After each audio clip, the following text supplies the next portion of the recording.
샬롬, 하나님과 동행하는 새벽기도회 달라스 임마누엘 교회 권성철 목사입니다. 오늘도 하나님과 동행하며 풍성함을 누리시는 저와 여러분 되시길 축복합니다. 오늘 말씀은 이사야서 18장 1절에서 7절까지의 말씀입니다. 슬프다 구스의 강 건너편 날개치는 소리나는 땅이여, 갈대 배를 물에 띄우고 그 사절을 수로로 보내며 이르기를 민첩한 사절들아, 너희는 강들이 흘러 나누인 나라로 가되 장대하고 준수한 백성 곧 시초부터 두려움이 되며 강성하여 대적을 밟는 백성에게로 가라 하는도다. 세상의 모든 거민 지상에 사는 너희여, 산들 위에 기치를 세우거든 너희는 보고 나팔을 불거든 너희는 들을지니라. 여호와께서 내게 이르시되 내가 나의 처소에서 조용히 감찰함이 쬐이는 일광 같고 가을 더위의 운무 같도다. 수수하기 전에 꽃이 떨어지고 포도가 맺혀 익어갈 때에 내가 낮으로 그 연한 가지를 베며 퍼진 가지를 찍어버려서 산의 독수리들과 땅의 들짐승들에게 던져주리니 산의 독수리들이 그것으로 여름을 지내며 땅의 들짐승들이 다 그것으로 겨울을 지내리라 하셨음이라. 그때 강들이 흘러 나누인 나라의 장대하고 준수한 백성 곧 시초부터 두려움이 되며 강성하여 대적을 밟는 백성이 만군의 여호와께 드릴 예물을 가지고 만군의 여호와의 이름을 두신 곳 시온산에 이르리라. 아멘. 하나님의 말씀입니다. 여러분, 우리가 이렇게 일상을 살아가다 보면은 여러 가지 많은 일들을 경험하게 됩니다. 교회 안에서든 아니면 회사든 학교든 가정에서든 여러 가지 많은 일들을 경험하게 되는데, 특별히 어떤 일들이 주어졌을 때 굉장히 분주하고 또한 조급해질 경우가 많이 있죠. 이런 조급하고 분주한 일이 생길 때 우리는 뭔가를 해야 되지 않나? 빨리빨리 뭔가를 서둘러야 되지 않나? 라는 생각들을 많이 하게 됩니다. 그러나 이렇게 조급하고 분주할 때 뭔가를 하게 되면은 오히려 실수를 하게 되고 더 어려움을 경험하게 되는 것을 우리는 알게 되죠. 오늘 말씀은 어떻게 보면 우리가 세상을 살아가면서 이런 조급한 마음이 들 때 어떠한 마음을 가지고 살아가야 되는지, 하나님의 백성이라고 한다면 정말 이러한 어려운 상황, 조급한 상황 가운데에서 어떻게 살아가는 것이 삶의 지혜인지를 우리에게 분명히 말씀해 주고 있습니다. 오늘 우리가 읽은 하나님의 말씀을 보면 참고 기다리고 인내하고 하나님께서 지키라고 하신 한 길을 지키면 하나님이 구원의 길을 허락해 주신다는 사실을 말씀해 주고 있죠. 이사야 선지자가 예언하던 시절 세계 패권은 이 아수르가 가지고 있었죠. 아수르는 절대 강자였고 그 위세를 세상에 떨치고 있었기 때문에 반아수르 동맹이 이곳저곳에서 결성되고 있었어요. 아람과 북이스라엘이 먼저 동맹을 맺고 유다에게 동맹을 제안한 것으로부터 시작해서 여러 나라들이 동맹을 결성하려고 했던 것을 성경을 통해서 알 수 있습니다. 그중 대표적인 나라가 바로 구스였습니다. 이 구스는 지금의 에티오피아 지방을 차지하고 있던 아주 강력한 나라였죠. 물론 그 위세가 아수르 정도까지는 아니었죠. 그 정도까지 미치지는 못했지만 그 나라도 힘이 있는 강한 나라였습니다. 이집트가 전통의 강국이었는데 이집트의 위세가 옛날같이 못했던 그 당시에 반아수르 동맹의 중심은 바로 구스로 모이고 있었던 거죠. 구스는 여러 나라들에게 사절단을 보내서 우리가 아수르에 당하고만 있을 수 없지 않냐, 우리 동맹을 맺고 아수르에 대항하자라고 하는 것을 보게 됩니다. 2절 말씀을 보면 갈대배를 물에 띄우고 그 사절을 수로로 보내며 이르기를 민첩한 사절들아, 너희는 강들이 흘러 나누인 나라로 가되 장대하고 준수한 백성 곧 시초부터 두려움이 되며 강성하여 대적을 밟는 백성에게로 가라 하는도다. 민첩한 사절들아, 너희는 강들이 흘러 나누인 나라로 가되, 이렇게 얘기하죠. 이 말씀은 나일강을 거쳐 지중해로 나가서 여러 나라들에게 동맹을 맺자는 제안을 하라고 말하고 있는 거예요. 이렇게 구스는 나일강에 배를 띄우고 지중해 연안에 있는 여러 나라들에게 동맹 제안을 하고 있는 걸 보게 됩니다. 물론 유다도 구스 동맹 제안을 받았죠. 이제 유다는 어떠한 선택을 해야 되는 상황이었습니다. 지금 당시 절대 강국은 아수르였죠.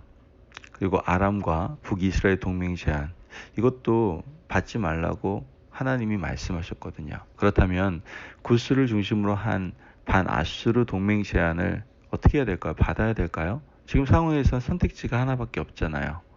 과연 받아야 될까요? 이 제한을 뿌리쳐야 할까요? 이것이 외교적으로나 신앙적으로 심각한 고민이 되었던 것이죠. 이 문제에 대해서 이사야 선지자가 한 가지 분명한 길을 제시하고 있는 걸 보게 됩니다.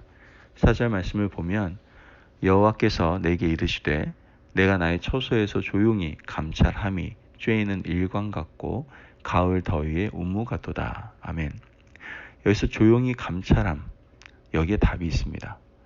하나님께서는 하나님의 백성들에게 구스의 동맹 제한을 받지 말라고 말씀하시는 거예요. 조용히 감찰하고 국제 정세를 관망하고 너희는 하나님 앞에 나와서 엎드려 기도할 것이지 그들의 동맹 제안을 받아들이지 말라는 말씀인 것이죠. 구스가 지금 반아수르 동맹 제안을 하고 그들 중심으로 세력을 모으고 있는데 하나님의 자녀 바로 너희들은 그 제안을 응하지 말고 조용히 감찰하고 기다리라고 말씀하고 계시는 것이죠. 그러나 사실 이렇게 가만히 있는다는 것은 유다 백성들에게 결코 쉬운 일은 아닙니다. 정말 무엇이라도 해야만 될 것 같은 조급함과 답답함이 그들에게 과연 없었을까요? 왜 없겠어요. 우리도 일상을 살아가다 보면 내가 뭔가 해야 되지 않을까 하는 압박감을 받을 때가 있지 않습니까?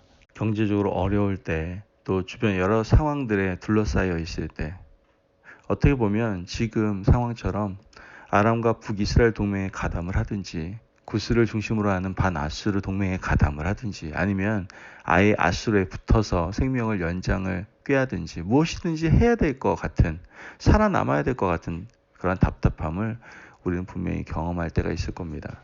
그런데 하나님께서 여기도 가담하지 말고 저기도 가담하지 말고 조용히 감찰하며 내면을 살피고 기도하라고 말씀하고 있는 겁니다. 하나님의 말씀이 오히려 우리에게 더 답답함으로 어떻게 보면 다가온다라고 생각할 수 있을 겁니다.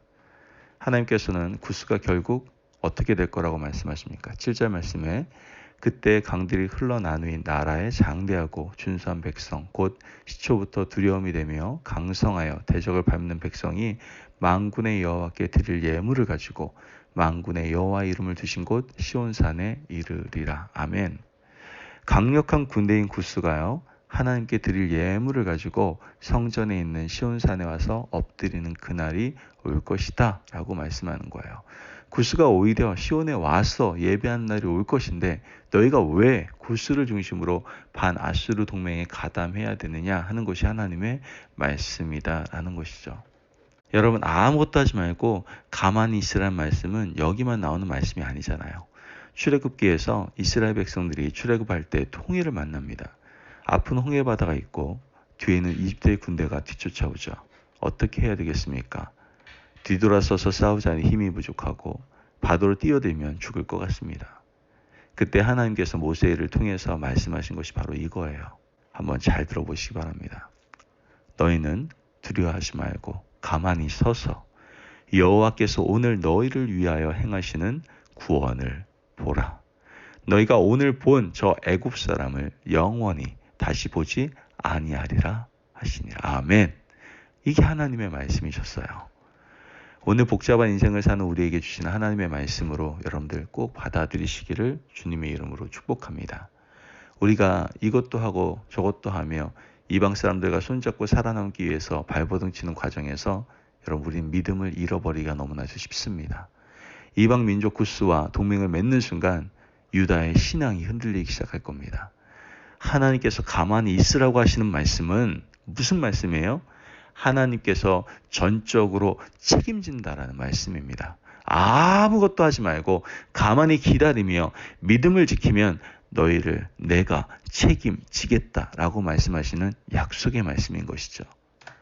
우리가 사방으로 둘러싸임을 당하고 어려움을 겪고 있다면 여러분, 믿음 안에서 조용히 감찰하며 기다려 보시기 바랍니다. 기다림이 결국 승리이고 믿음을 지키고 기다리다 보면 하나님께서 우리에게 승리를 허락해 주실 것입니다. 그 승리는 사람이 주는 것이 아니라 하나님이 주시는 위대한 승리다라는 것이죠. 우리가 믿음을 버리고 신앙을 잊어버리는 행동을 하지 마시고 믿음의 길을 걸어가시고 잠잠히 주의 은혜를 기다리는 하나님의 지혜로운 백성이 되시기를 주님의 이름으로 축복합니다. 오늘도 그 하나님께서 허락하신 지혜로운 삶의 길을 살아가시는 저와 여러분이 되시기를 간절히 바랍니다. 기도하겠습니다. 사랑이 많으신 하나님 감사합니다. 오늘도 우리의 귀한 말씀을 허락하여 주시고 오늘 귀한 말씀을 통해서 조급할 때, 분주할 때 오늘도 하나님의 말씀에 귀를 기울이기를 원합니다. 너희는 두려워하지 말고 가만히 서서 여호와께서 오늘 너희를 위하여 행하는 구원을 보라. 하나님 오늘도 조급한 가운데서 기다리기를 원합니다. 그 가운데 우리의 모든 삶 가운데에서 또한 우리 인생 가운데 구원하시는 하나님의 영광을 보는 귀한 하루가 될 수 있도록 역사하여 주옵소서. 감사하며 예수님의 이름으로 기도합니다. 아멘. 오늘도 하나님과 동행하며 풍성함을 누리시는 저와 여러분 되시기를 축복합니다. 오늘도 조급할수록 기다립시다. 하나님의 구원을 볼 것입니다. 오늘도 이 말씀을 붙들고 승리하는 하루를 살아가시는 저와 여러분들 되시기를 바랍니다. 승리하십시오.